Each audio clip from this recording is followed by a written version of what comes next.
Dire non, c'est un peu comme un muscle en fait. Tout simplement, plus tu le travailles, plus ce sera facile de le faire. Au début, c'est tout à fait normal que ce soit inconfortable. C'est tout à fait normal d'hésiter. Tu bégayes, tu culpabilises, tu te demandes même si c'est vraiment utile de dire non. Et après tout, c'est normal. Tu as passé des années, des mois et je ne sais combien de temps à dire oui, t'inquiète, oui, je vais le faire, oui, c'est pas grave, oui, je vais gérer. Même quand pour toi, c'était beaucoup plus important de dire non. Même quand tu es dans une situation où c'était grave pour toi, tu disais oui.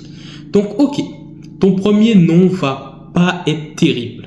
Tu vas hésiter, tu vas bégayer. Le deuxième va être encore plus maladroit. Et le troisième va même te faire douter. Tu vas culpabiliser. Tu vas hésiter sur le fait que ce soit une bonne chose de dire non.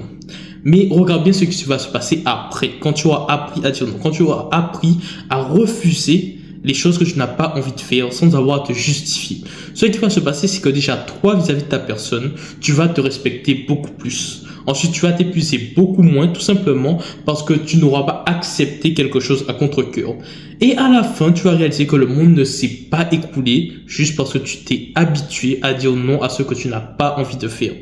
Dire non, ça devient plus simple et plus naturel avec le temps. Bien évidemment, je ne te dis pas de dire non à tout ce qu'on te demande, mais simplement à ce que tu n'as pas envie de faire. Et au fur et à mesure, tu n'auras plus besoin d'écrire un roman. Tu pourras simplement poser ta limite calmement, tranquillement. Non, j'ai pas envie de faire ça. Non, je ne veux pas. Et c'est tout. Aujourd'hui, tu n'as pas besoin d'être parfait. Tu as juste besoin de t'entraîner. Un simple non supplémentaire chaque jour sur une chose que tu n'as pas envie de faire, c'est un progrès. Rappelle-toi que dire non, c'est un simple muscle que tu dois travailler. Alors maintenant, si tu veux apprendre à poser tes limites, n'hésite pas à t'abonner pour plus de vidéos.